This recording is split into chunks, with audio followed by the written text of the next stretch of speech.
Desa Kalisalak di Brebes adalah tempat yang tenang, dikelilingi oleh hamparan sawah dan ladang bawang merah yang luas membentang sejauh mata memandang.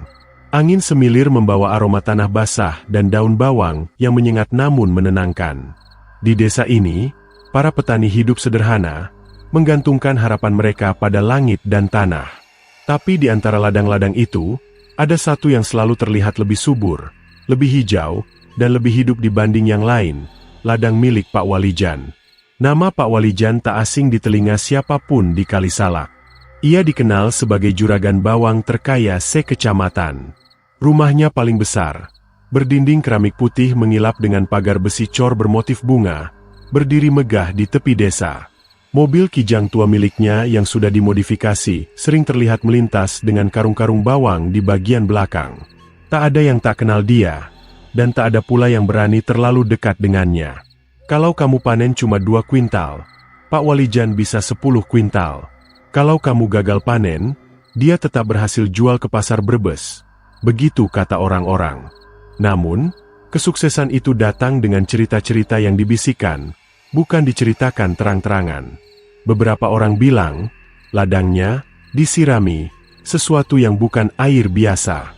Ada yang bilang, saat malam bulan mati, mereka melihat bayangan hitam melintas di antara batang-batang bawang. Bahkan ada yang mengaku mendengar tangisan bayi dari balik gubuk kecil di tengah ladangnya. Tapi semua itu cuma omongan, karena tak ada bukti, dan tak ada yang berani membuktikan. Kehidupan berjalan seperti biasa. Orang-orang tetap menanam, tetap menunduk, tetap berdoa agar panen mereka tak gagal. Dan mereka tetap menutup telinga saat malam hari terdengar kabar bayi hilang dari rumah tetangga. Angin malam, atau tikus, begitu kata warga. Mereka belajar untuk tidak bertanya lebih jauh. Karena di desa kecil seperti Kalisalak, terlalu banyak tahu bisa membuatmu cepat mati. Namun, satu hal yang membuat desa ini selalu tampak tenang adalah sikap pendiam para warganya. Mereka lebih suka diam daripada bicara. Mereka lebih suka memendam ketakutan daripada melawan. Karena melawan, bagi mereka, hanya akan membuka pintu malapetaka. Di warung kopi Maksari, tempat berkumpulnya para lelaki sepulang dari sawah, cerita-cerita itu kadang muncul seperti asap rokok yang tipis tapi membuat mata perih. Pak Walijan itu orang pintar, kata seorang lelaki tua sambil menyeruput kopinya. Pintar apa, Pak? Pintar menjaga panen tetap subur. Tawa kecil terdengar, tapi tidak ada yang benar-benar tertawa lepas. Semuanya seperti tahu ada sesuatu yang disembunyikan, tapi tak satu pun ingin jadi orang pertama yang membongkarnya. Di sudut desa, ladang Pak Walijan terlihat seperti permadani hijau. Barisan tanaman bawang tumbuh tegak, daunnya rimbun, dan tanahnya selalu tampak lembab meski tak hujan berhari-hari. Burung-burung tak berani hinggap, dan jangkrik pun enggan berbunyi saat malam tiba di ladang itu. Seolah alam pun tahu ada yang tak beres di sana. Gubuk kecil di tengah ladang, yang biasanya digunakan petani lain untuk beristirahat, di ladang Pak Walijan justru selalu tertutup rapat. Jendela dan pintunya diselimuti kain hitam. Tak ada yang pernah melihat siapapun masuk atau keluar. Tapi malam-malam tertentu, lampu minyak menyala dari dalamnya, dan bayangan seseorang, atau sesuatu, terlihat bergerak-gerak di balik tirai. Beberapa anak muda desa pernah mencoba iseng masuk ke ladang itu saat malam hari. Tapi mereka semua kembali pucat pasi, tak mau bicara selama berhari-hari. Salah satu dari mereka bahkan akhirnya pindah ke kota tanpa pamit. Katanya lihat kepala bayi dikubur, bisik seorang pemuda saat nongkrong di pos ronda. Kamu percaya? Bukan percaya atau enggak, tapi kamu mau buktiin sendiri. Dan percakapan selalu berakhir di situ. Desa Kalisalak sudah terbiasa dengan kehilangan. Setiap kali ada ibu yang melahirkan, warga desa ikut mendoakan, bukan hanya untuk kesehatan ibu dan anak, tapi agar si bayi bisa bertahan hidup seminggu ke depan. Karena selama bertahun-tahun, setiap musim tanam, pasti ada satu bayi yang hilang. Entah dicuri, entah menghilang di malam hari tanpa suara. Polisi pernah datang, tapi selalu kembali dengan tangan kosong. Kasus ditutup, keluarga disuruh pasrah. Tuhan punya rencana, Begitu ucapan pamungkas dari aparat desa. Tapi semua orang tahu, Tuhan tak pernah menyuruh orang untuk menanam kepala bayi di ladang bawang. Dan hari itu, langit di Kalisalak mendung. Awan gelap menggantung, meski belum masuk musim hujan. Angin bertiup lebih kencang dari biasanya, membuat daun-daun bawang di ladang Pak Walijan bergoyang seperti menari-nari. Seolah ladang itu hidup, seolah ia tengah menunggu sesuatu. Di masjid kecil desa, suara azan menggema. Orang-orang datang untuk salat maghrib. Di antara mereka, akan ada satu wajah baru yang besok pulang ke kampung. Zidan, anak muda yang bertahun-tahun belajar di pesantren, yang tak tahu bahwa kampung halamannya kini lebih gelap dari yang ia ingat. Dan kisah ini baru saja dimulai. Langit senja menyambut kedatangan Zidan dengan semburat jingga yang menyala di ujung cakrawala. Debu berterbangan ketika angkot tua yang ditumpanginya berhenti di ujung jalan desa Kalisalak. Langkah kakinya terasa ringan meski lelah perjalanan masih terasa di punggung. Sudah hampir 5 tahun ia tak menginjakan kaki di desa kelahirannya, sejak ia mondok di pesantren di Purwokerto. Zidan menarik napas dalam-dalam.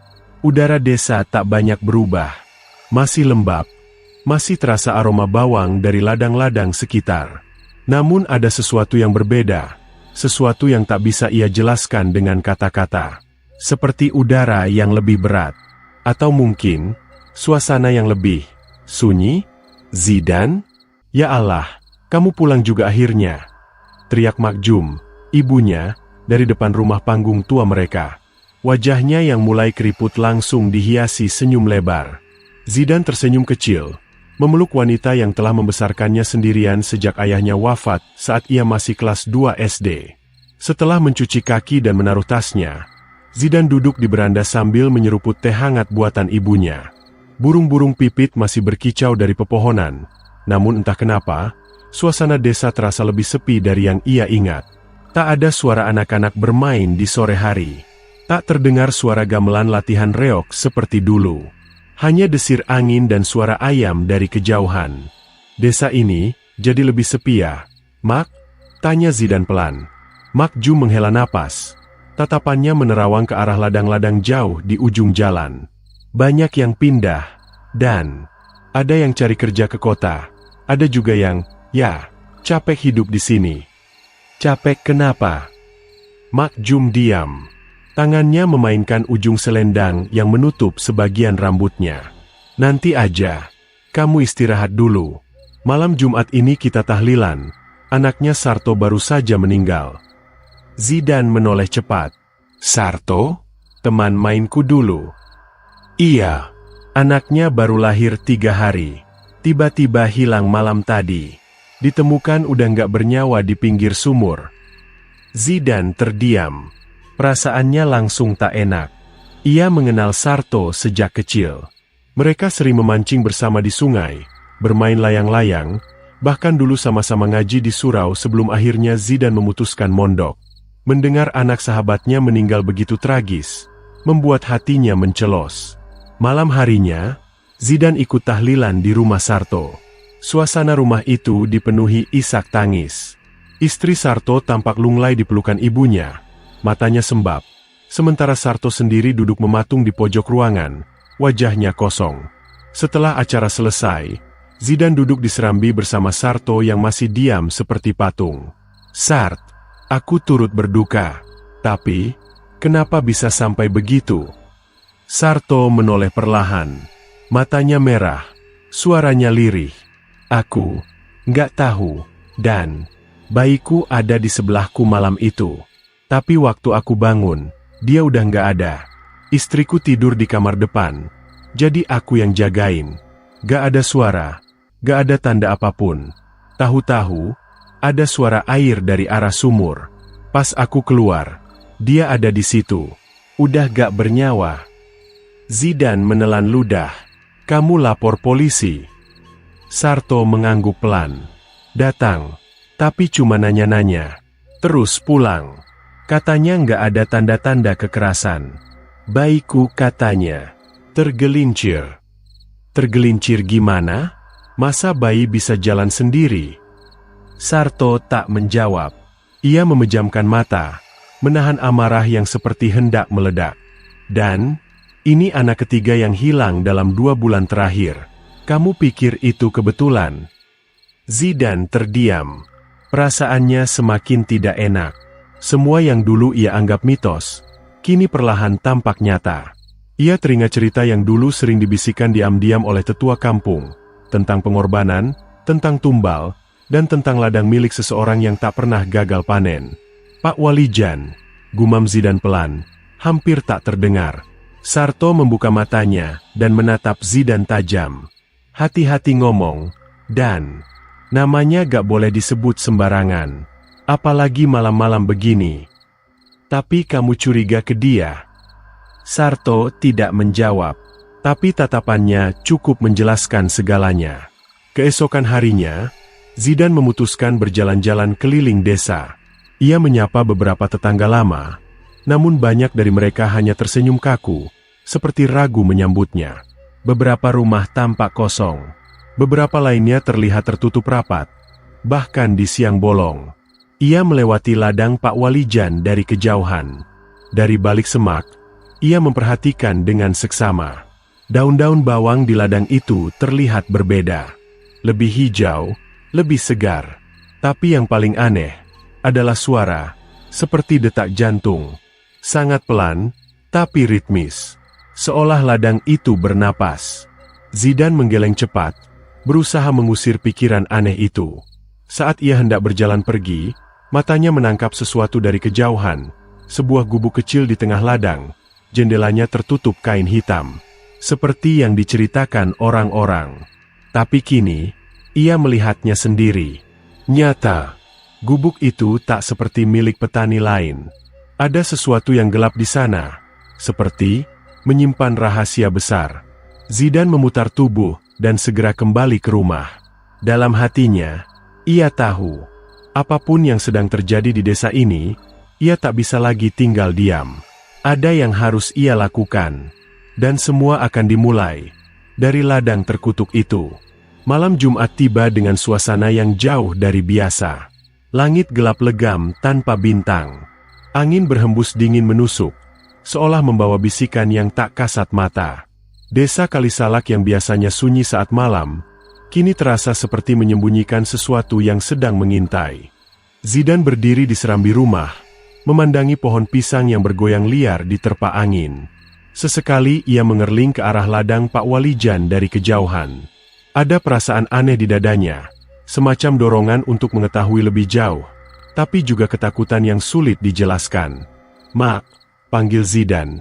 "Tadi ada suara bayi nangis enggak?" Mak Jum yang sedang menjemur pakaian dalam rumah menoleh dengan alis berkerut. "Bayi? Dari mana?" Zidane mengangguk pelan. "Barusan, dari arah ladang sana.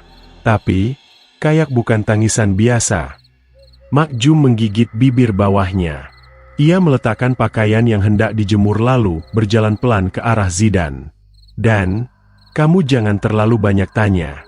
Di desa ini, kalau malam Jumat, lebih baik ngaji di rumah, bukan keluyuran."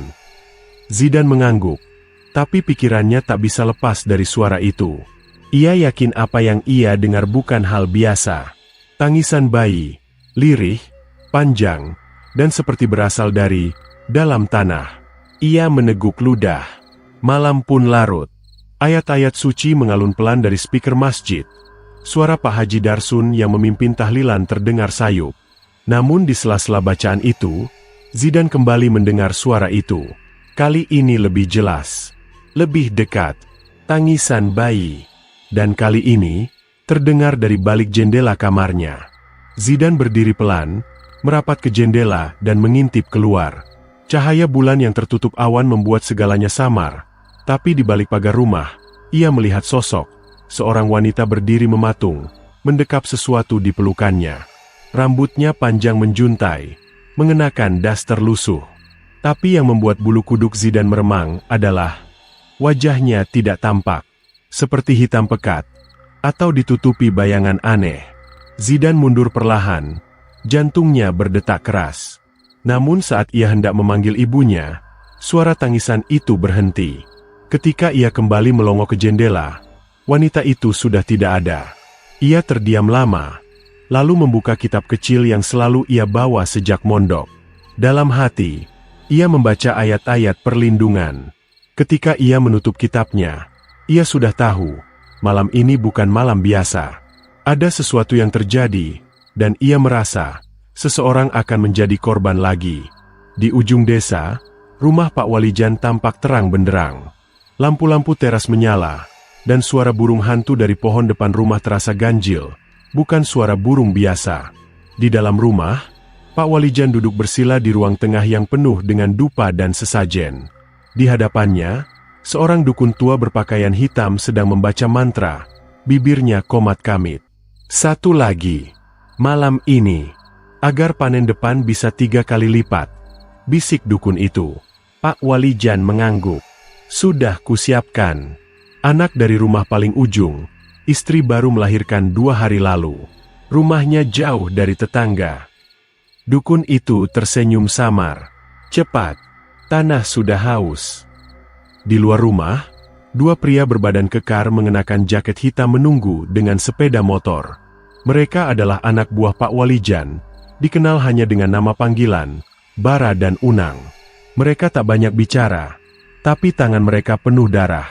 Tugas malam ini sudah jelas, ambil bayi, bawa ke ladang, dan tanam sebelum azan subuh.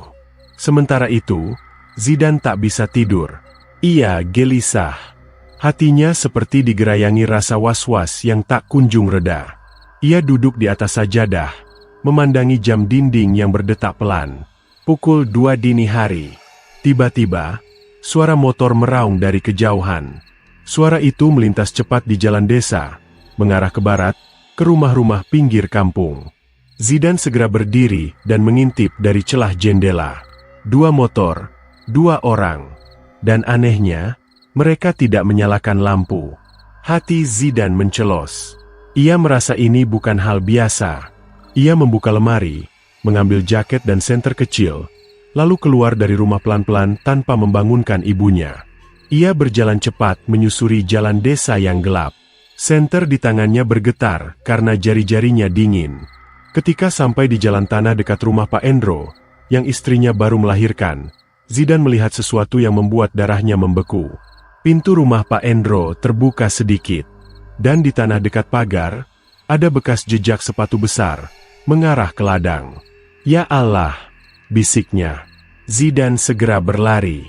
Ia melintasi pematang sawah, menyusuri jalan kecil yang mengarah ke ladang Pak Walijan. Langkahnya terengah-engah, tapi tekadnya bulat. Ia harus menghentikan ini. Ia tak peduli siapa lawannya. Ia tak bisa membiarkan satu lagi bayi jadi korban. Ketika ia tiba di tepi ladang, dari balik semak-semak ia melihat 2 sosok sedang menggali tanah di depan gubuk tua. Mereka memakai sarung tangan dan menggali cepat, lalu membuka kain hitam yang membungkus seorang bayi mungil yang sedang menangis pelan. Zidan menahan napas. Tubuhnya gemetar, tapi ia tahu tak bisa menunggu lebih lama. Allahu Akbar! Teriaknya sambil meloncat keluar dari semak. Bara dan Unang tersentak. Salah satu dari mereka langsung berdiri dan menghampiri Zidan, mengangkat cangkul. Pergi, santri. Ini bukan urusanmu, geramnya. Namun Zidan tak mundur. Ia mengangkat kitab kecilnya dan membaca ayat-ayat Al-Quran dengan suara lantang. Angin malam berhembus kencang, dan tiba-tiba, dupa di gubuk tua padam sendiri. Salah satu dari mereka berteriak kesakitan. Matanya merah, tangannya gemetar hebat. Bara langsung panik dan menyeret Unang menjauh, meninggalkan bayi yang masih tergeletak di tanah. Zidan segera berlari, mengangkat bayi itu dan memeluknya erat. Ia membaca doa sambil berlari meninggalkan ladang, menuju rumah warga terdekat. Di belakangnya, suara lolongan panjang terdengar, seperti tangisan dari dalam tanah yang marah karena gagal menerima tumbal. Malam itu, untuk pertama kalinya dalam bertahun-tahun, satu bayi berhasil selamat dari pesugihan. Tapi Zidan tahu, perlawanan ini baru awal, dan Pak Walijan tidak akan tinggal diam. Pagi menjelang dengan langit yang mendung. Awan tebal menggantung rendah di atas desa Kalisalak, seolah langit ikut murka karena ritual semalam gagal. Burung-burung enggan berkicau, dan embun di daun-daun bawang tampak seperti air mata dingin yang membekas. Di rumah panggung sederhana milik Mak Jum, Zidan duduk bersila di ruang tengah, mengelus kepala bayi mungil yang semalam ia selamatkan dari ladang terkutuk. Bayi itu sudah dipulangkan ke orang tuanya, namun semalaman tidur di rumah Zidan demi keselamatan. Mak Jum tak henti-hentinya menangis dan bersyukur. Tapi Zidan tahu, kegembiraan ini hanya sebentar. Karena pagi itu, Pak Walijan murka. Di rumah besar di tengah desa, suara pecahan kaca terdengar dari ruang tamu. Vas bunga melayang, menghantam dinding dan pecah berkeping-keping. Para pembantu tiarap ketakutan, sementara Pak Walijan, sang juragan bawang paling kaya dan disegani di desa, menggeram seperti harimau terluka. Gagal. 3 panen ke depan akan mandul, teriaknya sambil membanting meja kecil di depan altar sesajen. Di depannya, dukun berpakaian hitam itu menunduk. Wajahnya keriput, namun sorot matanya penuh kelicikan. Anak buahmu lengah, tumbal malam tadi diambil kembali. Dan, ada orang luar yang ikut campur. Zidan, gumam Pak Walijan penuh kebencian. Anak santri itu harus disingkirkan. Dukun itu mengangguk pelan. Ia membawa cahaya. Tidak bisa dibunuh dengan cara biasa, tapi bisa dilemahkan. Bisa dipatahkan imannya jika orang-orang di sekelilingnya mulai celaka. Pak Walijan menyeringai. Kalau begitu, kita mulai dari ibunya. Di rumahnya, Mak Jum sedang menumbuk sambal di dapur ketika tiba-tiba ia merasa pusing luar biasa. Pandangannya kabur, napasnya sesak. Uap dari cobek terasa seperti api, membakar matanya. Ia terhuyung, lalu jatuh tersungkur ke lantai. Mak! Mak! Teriak Zidan dari ruang tengah. Ia berlari dan menemukan ibunya tergeletak. Wajah pucat, tubuh menggigil hebat.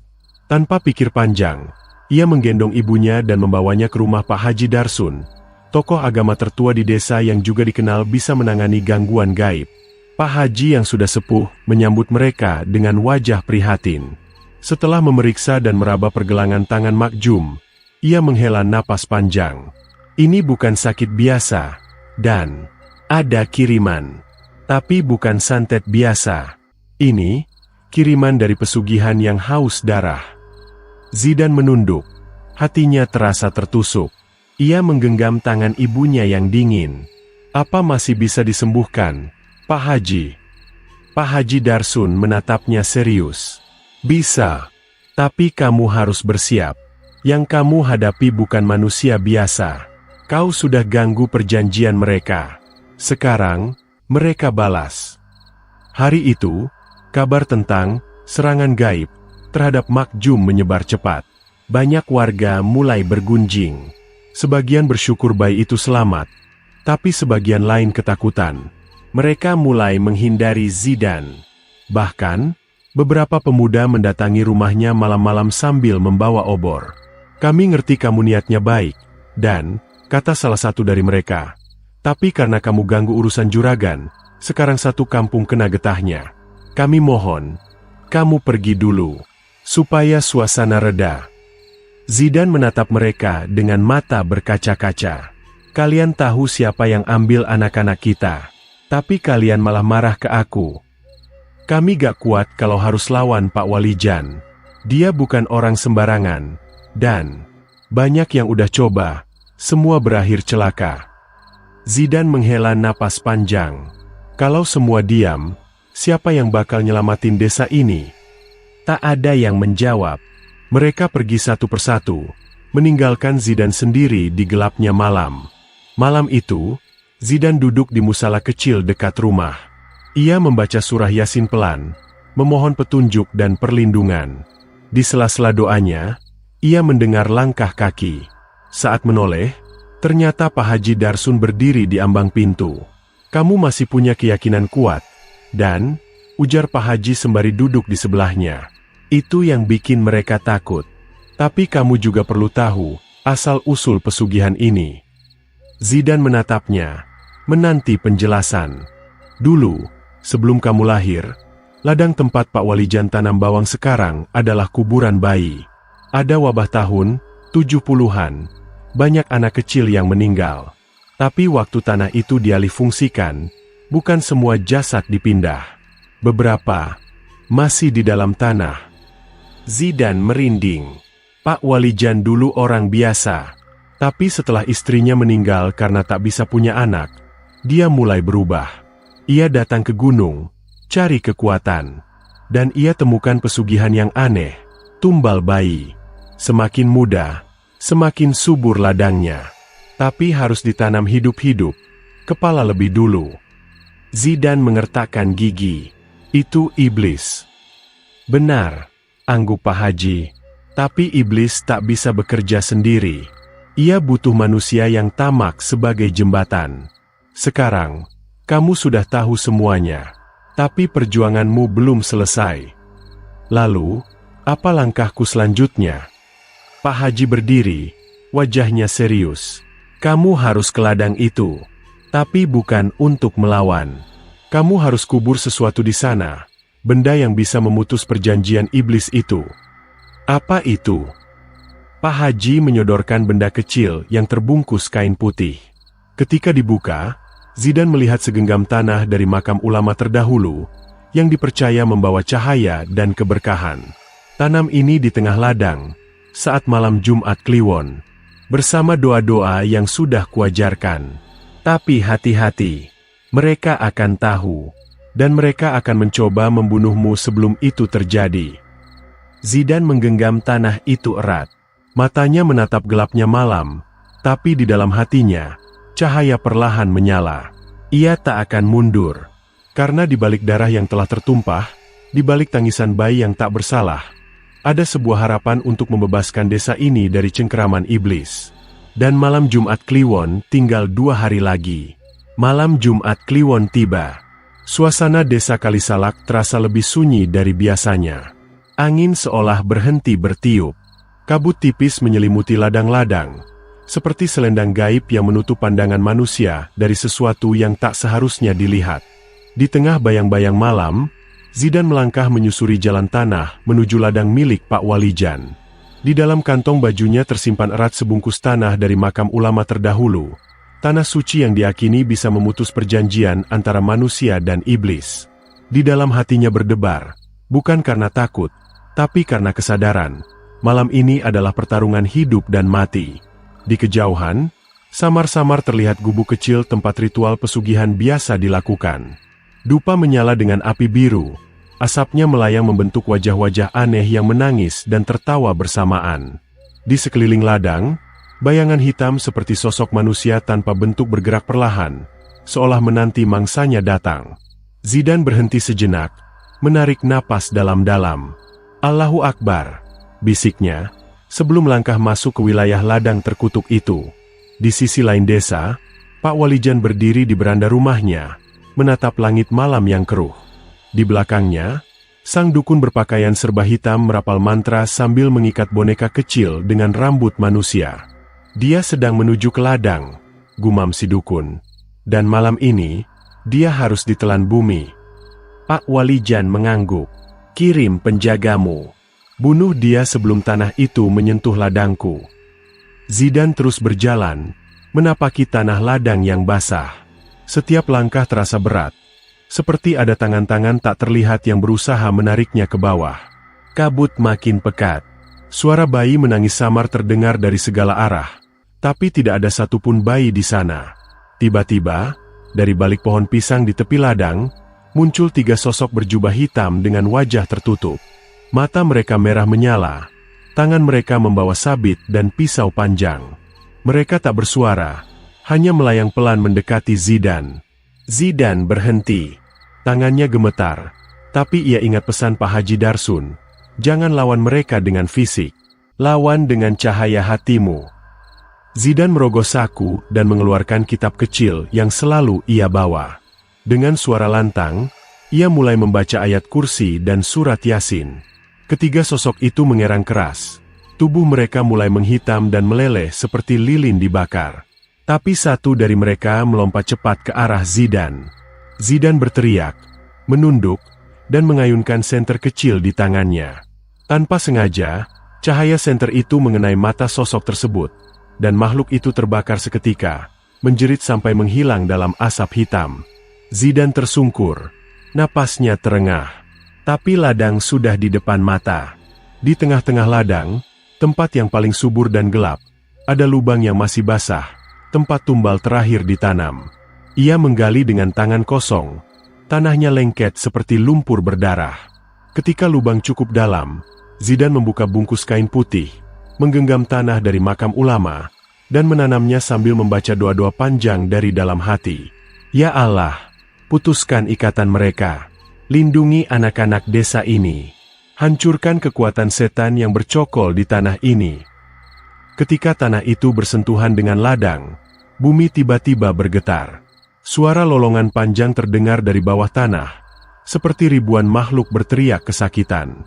Api dari dupa mendadak padam. Kabut menipis. Langit yang gelap mulai memudar. Tapi belum sempat Zidane berdiri, sebuah batu besar melayang ke arahnya. Zidane menoleh, dan di ujung ladang, berdiri Pak Walijan dengan wajah merah padam. Di sampingnya, sang dukun tertawa sambil mengangkat tangan, memanggil angin dan bayangan dari segala arah. Berani kau ganggu tanahku, bocah pondok, teriak Walijan. Ini bukan tanahmu, ini tanah kuburan bayi. Kau yang najiskan tanah ini dengan darah, balas Zidane. Sang dukun mengangkat tangannya tinggi-tinggi dan dari tubuhnya melesat kabut hitam berbentuk tengkorak, meluncur cepat ke arah Zidane. Tapi sebelum kabut itu menyentuhnya, cahaya putih terang muncul dari tanah yang ditanam Zidane tadi. Cahaya itu melingkar seperti pelindung, menghantam kabut dan menghempaskan dukun itu ke tanah. Arg! Sang dukun menggeliat kesakitan, tubuhnya mulai terbakar oleh cahaya. Ia merangkak menjauh, berteriak, ini tanahku, ini pengaruhku. Namun cahaya dari tanah semakin kuat. Dari dalam tanah, muncul bayangan wajah-wajah bayi dengan mata bercahaya, tersenyum menatap langit. Zidane meneteskan air mata. Mereka adalah korban-korban pesugihan, dan kini mereka bebas. Pak Walijan menyaksikan semua itu dengan wajah gemetar. Tidak, teriaknya. Semua ini untuk kekayaan. Aku tak bisa hidup miskin lagi. Ia berlari ke tengah ladang, mencoba menggali kembali tanah suci itu.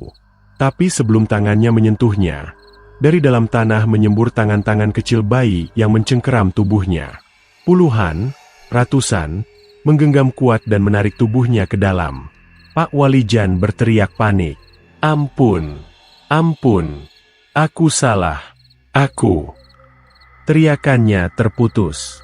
Dalam hitungan detik, tubuhnya ditarik masuk ke dalam tanah dan lubangnya menutup kembali, meninggalkan tanah yang kini terlihat lebih terang dan bersih.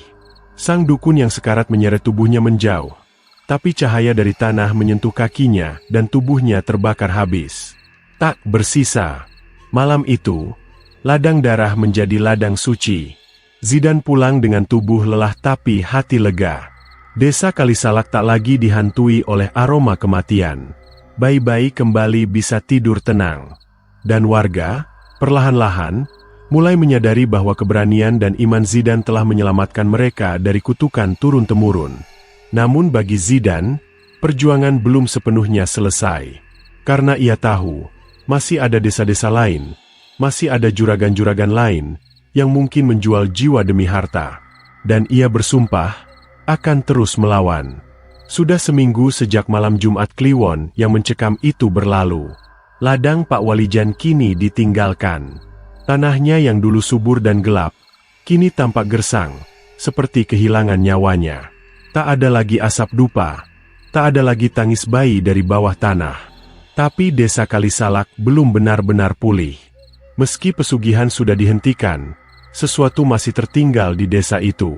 Sesuatu yang tak bisa dilihat mata, namun dirasakan oleh hati yang peka. Dan Zidane bisa merasakannya. Pagi itu, Zidane duduk di serambi rumah bersama Makjum. Perempuan tua itu sudah jauh lebih sehat. Wajahnya mulai berseri seperti sedia kala. Namun, ia masih sering mengelus dadanya jika malam datang, seolah ada sesuatu yang menggantung di dalam. Zidane, lirih Makjum, sambil menatap sawah yang mulai ditanami kembali. Kamu sudah selamatkan desa ini. Tapi ibu merasa, ada yang belum selesai. Zidan mengangguk pelan. Ia juga merasakan hal yang sama. Semenjak malam itu, ia sering mimpi buruk. Dalam tidurnya, ia melihat Pak Walijan berdiri di tengah ladang, menatapnya dengan mata kosong, tubuhnya hangus, namun mulutnya terus menggumam. Tumbal terakhir, belum lunas. Mimpi itu terus datang, setiap malam, dan selalu berakhir dengan tangisan bayi. Zidan memejamkan mata. Ia tahu, belum semuanya selesai. Di tempat lain, di pojok barat desa, seorang petani bernama Pak Darto tengah menggali bekas lubang lama di ladang peninggalan Walijan. Ia ingin mencoba menanam kembali, berharap kesuburan ladang bisa kembali normal. Tapi saat cangkulnya menghantam tanah, ia menemukan sesuatu yang membuatnya menggigil. Sebuah bungkusan kain putih berlumuran darah. Dan di dalamnya, kepala bayi. Pak Darto menjerit, jatuh terduduk. Warga berdatangan, dan kabar temuan mengerikan itu menyebar seperti api di musim kemarau. Zidan yang mendengar berita itu, segera datang ke lokasi. Ia menatap dalam ke arah lubang kecil di tanah. Lubang yang belum sepenuhnya tertutup malam itu. Rupanya, masih ada tumbal yang belum dikembalikan. Jiwa yang belum bebas dari tanah pesugihan. Wajah Zidan mengeras. Kalau satu jiwa tertinggal, perjanjiannya belum sepenuhnya putus. Lalu, apa artinya? Tanya Pak Haji Darsun yang datang tak lama kemudian. Artinya, arwah anak ini belum diterima. Jasadnya ditanam, tapi tidak dilepas. Ia masih diikat oleh perjanjian itu. Dan itu bisa berarti satu hal. Pak Haji Darsun melanjutkan dengan suara berat. Kutukannya bisa bangkit lagi. Malam itu, desa kembali diliputi rasa takut. Anak-anak dilarang keluar. Orang-orang menutup pintu lebih cepat dari biasanya. Bahkan ayam dan kambing pun gelisah.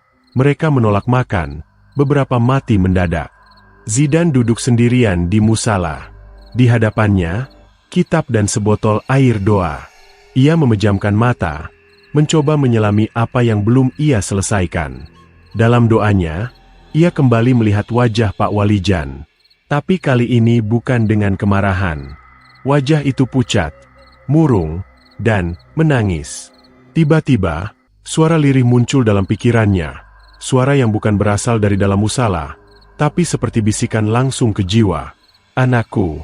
Anakku belum kembali. Zidan terhenyak. Ia berdiri pelan, membuka matanya. Lalu ia sadar, Pak Walijan pernah punya seorang bayi. Seorang anak, yang meninggal saat lahir. Anak itu yang dijadikan tumbal pertamanya. Dan jiwa anak itu masih terperangkap. Keesokan harinya, Zidan bersama Pak Haji Darsun dan beberapa warga pergi ke gudang tua di belakang rumah besar Walijan. Di tempat inilah dulunya ritual pertama dilakukan. Dinding-dinding kayunya sudah lapuk, tapi masih ada jejak lilin, tulang, dan kain bayi yang tak layak berada di dunia. Dengan hati-hati, Zidan menggali sudut tanah yang paling gelap dan dingin.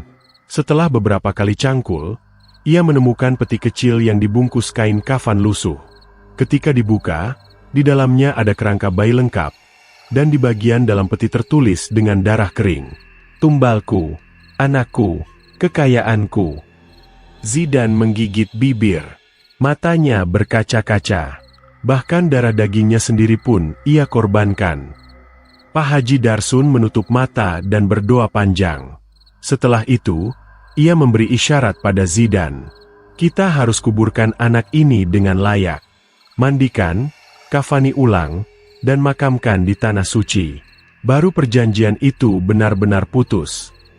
Zidan mengangguk pelan. Hari itu, seluruh desa ikut mengantar jenazah kecil itu ke pemakaman. Meski sudah berupa kerangka, prosesinya dilakukan seperti layaknya menguburkan bayi yang baru meninggal. Warga menangis, sebagian beristighfar, sebagian hanya diam dan menatap ke langit. Zidan sendiri yang mengangkat kerangka itu ke liang lahat. Setelah menutup lubang terakhir dengan tanah, ia berdiri di pinggir makam, menatap nisan kecil di hadapannya. Maafkan ayahmu, dan semoga kamu tenang, nak. Hening, tapi terasa damai. Angin berhembus pelan, tidak lagi membawa aroma darah. melainkan wangi bunga. Dan di kejauhan, suara tangisan bayi tak terdengar lagi. Malam itu, untuk pertama kalinya dalam beberapa minggu terakhir, Zidane tidur dengan tenang. Tak ada mimpi buruk, tak ada sosok terbakar, tak ada jeritan. Hanya mimpi tentang seorang bayi kecil, tersenyum dalam pelukannya, sebelum menghilang menjadi cahaya. Desa Kalisalak mulai kembali seperti semula. Sawah-sawah kembali digarap, anak-anak bermain di pinggir jalan, dan suara adzan kembali menggema tanpa gangguan. Tapi di balik ketenangan itu, ada satu hal yang tak semua orang tahu. Kutukan tidak selalu hilang, ia bisa berpindah. Dan warisan dosa Pak Walijan ternyata tidak berhenti pada kematiannya. Suatu sore, Zidane duduk di bawah pohon jambu belakang musala, membaca kitab sambil menunggu waktu maghrib. Namun lamunannya terpotong oleh suara langkah kaki tergesa dari arah jalan. "Zidane! Zidane!" teriak seorang anak muda, Rais, cucu Makjum. Zidane berdiri, menatap Rais yang napasnya terengah-engah. "Ada apa, Riz?" "Gudang Pak Walijan. Ada yang nyalakan dupa lagi semalam. Tetangga lihat asapnya naik dan bau kemenyan tercium sampai jalan raya." Zidane mengernyit. Siapa yang berani buka gudang itu lagi? Entahlah, tapi orang bilang, Tirta, anak angkat Pak Walijan, sering mondar-mandir ke sana malam-malam. Nama itu membuat dada Zidane berdesir. Tirta, anak angkat Pak Walijan yang selama ini tinggal di luar kota. Ia jarang muncul selama proses penguburan dan pembersihan ladang. Ia bahkan menolak ikut pemakaman. Tapi kini, setelah semuanya selesai, ia datang dan mendekati gudang itu. "Rais, tunjukkan tempatnya." Sekarang. Malam harinya, Zidane dan Rais mengendap ke arah gudang tua yang berada di belakang rumah kosong milik Walijan. Tak ada penerangan, tapi dari kejauhan, mereka bisa mencium bau kemenyan dan darah amis yang familiar. Ketika mereka semakin dekat, terdengar suara orang membaca sesuatu, mantra dalam bahasa Jawa kuno. Dan di sela-selanya, suara tertahan seperti orang menangis. Lalu terdengar suara logam, parang diasah. Zidane mengintip dari celah dinding bambu yang lapuk. Di dalam, Tirta sedang duduk bersila. Di depannya ada sesajen, kepala ayam, darah kambing, dan sebuah boneka kayu mirip bayi, dilumuri darah. Di sampingnya, ada foto Pak Walijan yang sudah terbakar separuh, dan secari kertas kuno berisi simbol-simbol hitam. Zidane menarik napas dalam. Tirta sedang mencoba menghidupkan kembali pesugihan itu. Pagi harinya, kegemparan kembali mengguncang desa. Seekor kambing milik warga ditemukan tanpa kepala di dekat ladang kosong Walijan. Tak jauh dari situ, ada simbol aneh digambar di tanah dengan darah. Desas-desus mulai beredar. Ada yang bilang arwah Pak Walijan belum puas. Ada yang percaya pesugihan bangkit lagi. Dan ada yang mulai takut menginjakan kaki ke sekitar ladang itu. Zidane tahu, ia tak bisa diam. Ia harus bicara langsung dengan Tirta. Malam itu, ia datang sendiri ke rumah peninggalan Walijan. Pintu rumah terbuka sedikit. Udara di dalam terasa lembab dan dingin, seperti masuk ke perut bumi. Suara angin dari sela dinding seperti bisikan. "Tirta," panggil Zidane. Dari dalam, muncul sosok tinggi dengan sorot mata tajam. Rambutnya gondrong dan matanya cekung, seperti orang yang tak tidur berhari-hari. "Zidane," katanya datar, "kau datang juga. Aku tahu kau yang nyalakan dupa di gudang. Kau pikir bisa teruskan pesugihan itu?" Tirta tersenyum sinis. "Bukan meneruskan, mengembangkannya." "Apa maksudmu?" "Pesugihan ayah dulu hanya tumbal kepala bayi. Tapi yang kudalami sekarang, bisa memberi kekayaan berlipat, dengan tumbal yang lebih kuat." Zidane mengepalkan tangan. "Berapa nyawa lagi yang kau incar, Tirta?" "Sebanyak yang diperlukan untuk buatku tak tersentuh. Ayah gagal karena takut. Tapi aku, tidak." Tiba-tiba, Tirta merogoh ke balik bajunya dan melempar segenggam abu ke arah Zidane. Zidane sempat menutup mata, tapi abu itu langsung menghilang di udara. "Dosa-dosa ayah tak akan hilang begitu saja," gumam Tirta. Kutukannya bukan berakhir di liang kubur. Kutukannya diwariskan. Dan aku pewarisnya. Zidane melangkah mundur. Tahu ia tak bisa melawan sekarang. Tapi satu hal pasti, pertarungan berikutnya lebih besar daripada sekadar ladang. Sejak malam itu, kejadian-kejadian aneh mulai terjadi lagi di desa. Anak-anak mengigau melihat bayi menangis tanpa tubuh. Seekor sapi milik warga tiba-tiba membusuk dalam semalam. Seorang ibu muda keguguran tanpa sebab. Zidane semakin yakin, Tirta telah membuka pintu neraka yang dulu berhasil ditutup. Ia kembali mendatangi Pak Haji Darsun, meminta nasihat. "Kau tak bisa hadapi dia sendiri," ujar Haji Darsun sambil membolak-balik kitab tua. "Tirta tak cuma menghidupkan pesugihan lama, dia telah melakukan pemanggilan leluhur iblis pesugihan. Ini sudah di luar batas manusia biasa. Apa yang harus saya lakukan, Pak Haji?" "Dia akan lakukan ritual besar malam Jumat Kliwon besok. Saat itu kekuatannya mencapai puncak. Tapi juga saat pertahanannya lemah. Kau harus masuk ke lingkarannya sebelum ritual selesai, dan hancurkan pusat kekuatannya." Pusat kekuatan. Haji Darsun menunjuk ke gambar segitiga di kitabnya. Boneka bayi dari kayu jati hitam. Itu simbol tumbal utama. Hancurkan itu, kau hancurkan warisannya. Zidane mempersiapkan diri. Ia berpuasa, memperbanyak doa, dan membawa tanah suci dari makam wali, serta sebilah kayu dari musala tua yang dipercaya sakral. Malam Jumat Kliwon nanti, ia akan masuk ke neraka yang belum tertutup. Di langit, awan mulai menghitam. Petir menyambar jauh di ujung hutan. Kutukan belum usai. Tapi Zidane tidak akan mundur. Malam Jumat Kliwon kembali datang, membawa hawa aneh yang menyesakkan dada. Langit seperti menggantung berat, gelap tanpa bulan. Angin bertiup lembut, tapi dinginnya menggigit sampai ke tulang. Di desa Kalisalak, tak ada yang berani keluar rumah. Semua pintu dikunci rapat. Jendela ditutup rapat-rapat dengan kayu atau kain. Bahkan suara jangkrik pun seolah ikut bungkam malam itu. Namun, satu tempat tetap hidup. Gudang pesugihan di belakang rumah Walijan. Tempat itu kembali menyala. Dan malam ini, ritual pemanggilan iblis pesugihan dimulai. Di tengah ruangan penuh asap dupa dan darah segar, Tirta duduk bersila dengan dada telanjang. Tubuhnya dipenuhi coretan hitam, aksara Jawa kuno yang ditulis dengan darah ayam hitam. Di sekelilingnya, 5 orang berpakaian hitam berdiri membentuk lingkaran.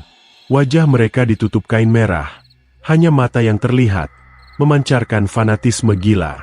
Di tengah lingkaran, diletakkan boneka bayi dari kayu jati hitam, berlumuran darah dan dibungkus kain kafan lusuh. Tirta mulai membaca mantra, suaranya berat dan dalam, seperti bukan berasal dari tenggorokannya. "Rahayu, wahai leluhur jagat bawah, aku, pewaris darah dan tanah, memanggilmu. Terima tumbalku, beri aku kekuasaan." Darah kambing disiramkan ke boneka bayi.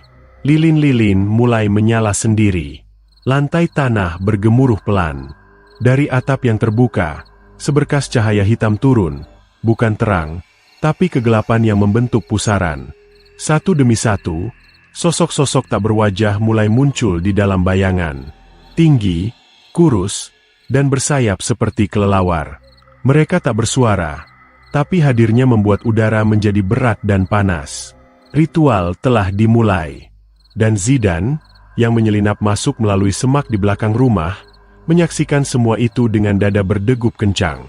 Dari balik celah bambu yang lapuk, Zidane melihat segalanya dengan jelas. Ia memegang erat sebilah kayu dari musala tua, satu-satunya benda sakral yang dibawa untuk melawan sihir hitam malam ini. Di saku bajunya, terselip tanah dari makam wali dan botol kecil berisi air doa. "Ya Allah, lindungi hamba Emu malam ini," bisiknya lirih. Ketika Tirta mulai mengangkat boneka kayu dan mengarahkannya ke langit, tanda bahwa ia hendak menyelesaikan tahap terakhir ritual, Zidane tahu waktunya telah tiba. Ia mendorong pintu gudang dengan keras.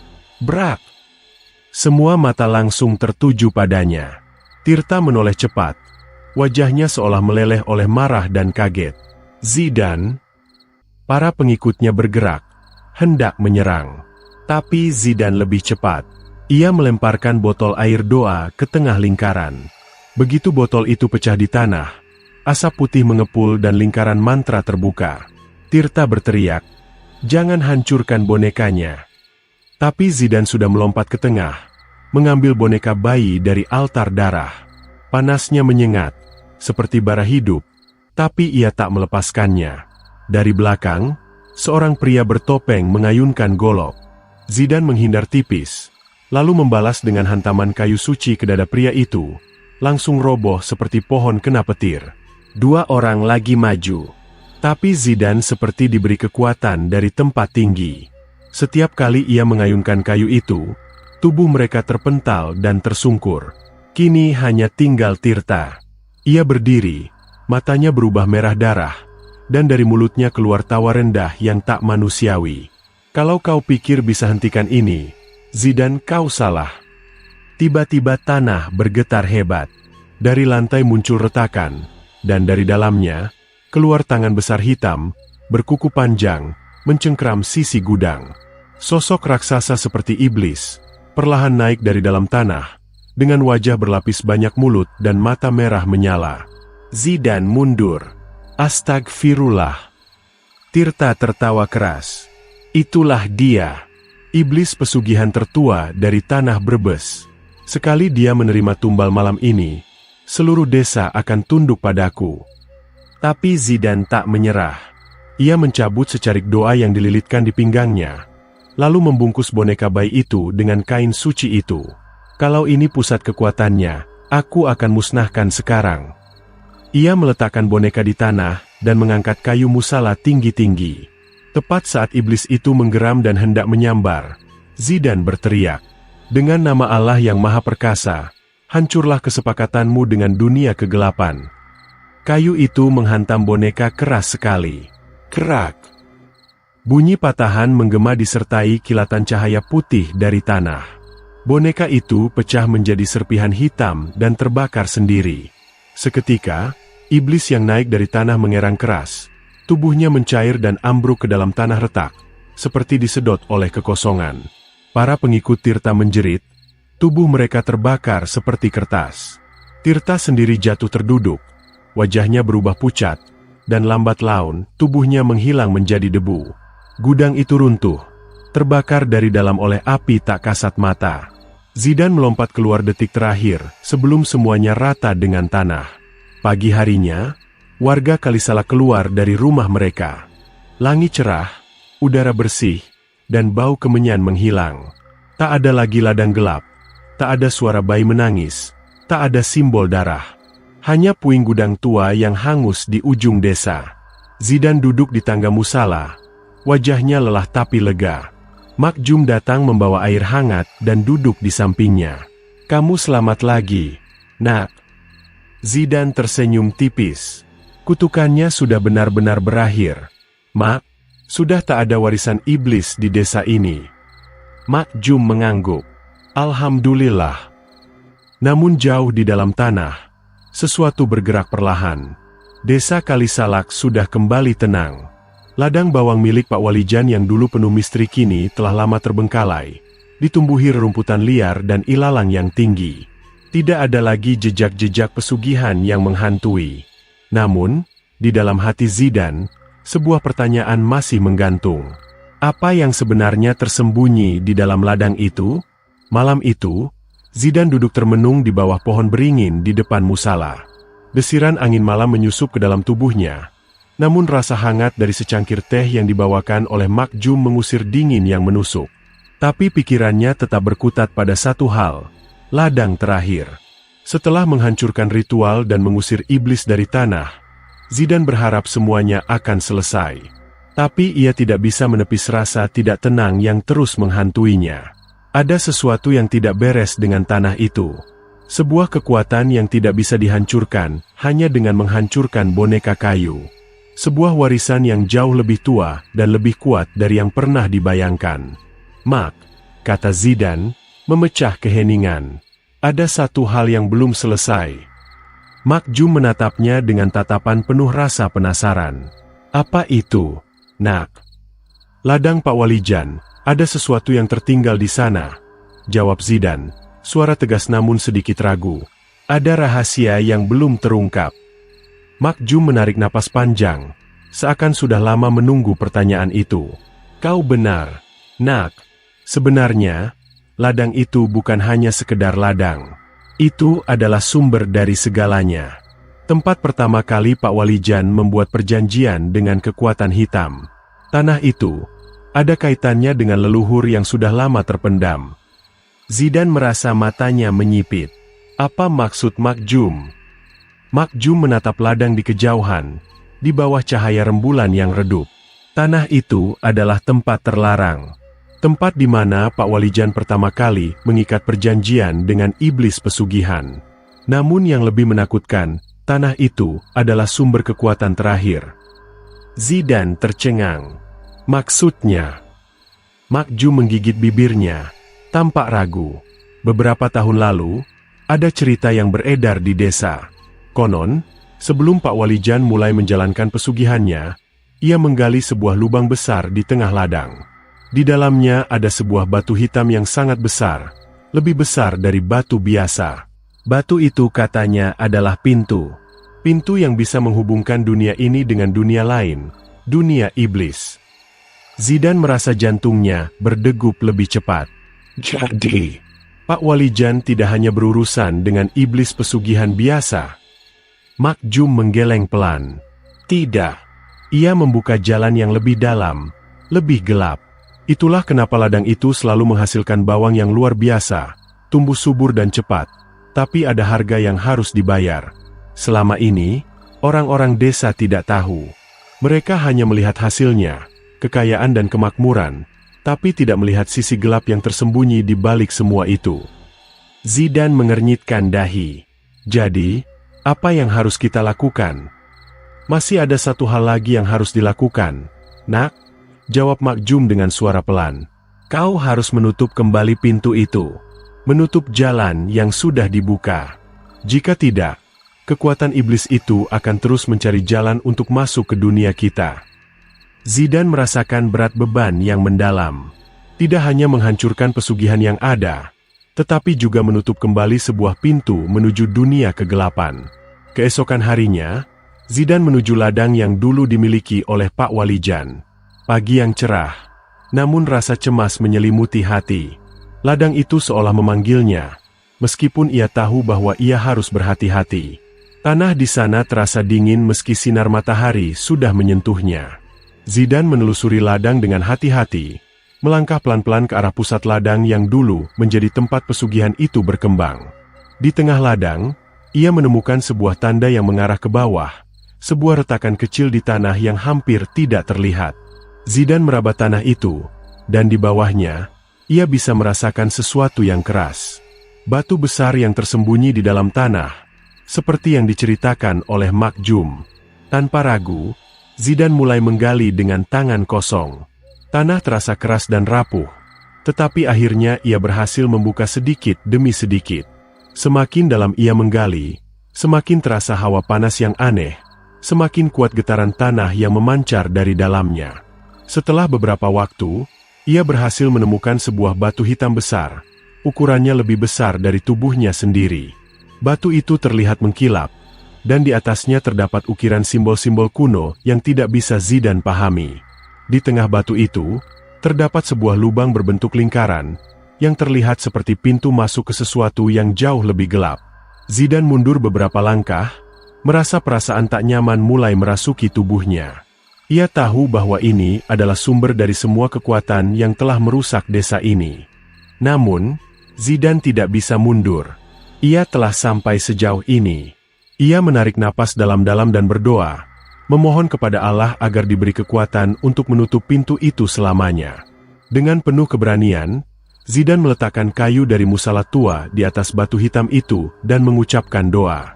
Doa yang sama yang digunakan para wali untuk menutup kekuatan jahat di dunia ini. Ketika ia selesai membaca doa, sebuah terdengar suara gemuruh yang sangat keras, dan tanah di sekitar batu itu mulai bergetar hebat. Cahaya hitam yang muncul dari batu itu menyala terang, menyebar ke seluruh ladang. Angin kencang berputar di sekitarnya, seakan ingin menarik Zidane ke dalam pusaran itu. Tapi Zidane tetap teguh. Ia tak gentar. Ya Allah, tutup jalan ini. Hancurkan segala yang menghubungkan dunia kami dengan dunia kegelapan.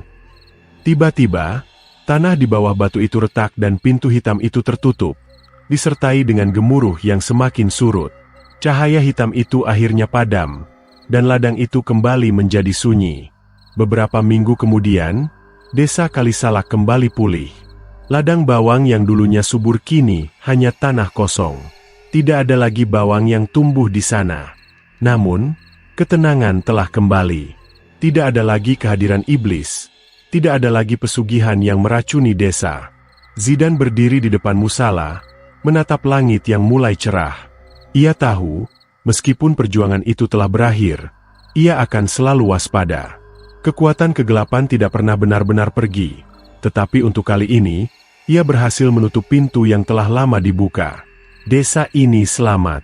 Dan Zidane merasa bahwa ia telah melakukan hal yang benar.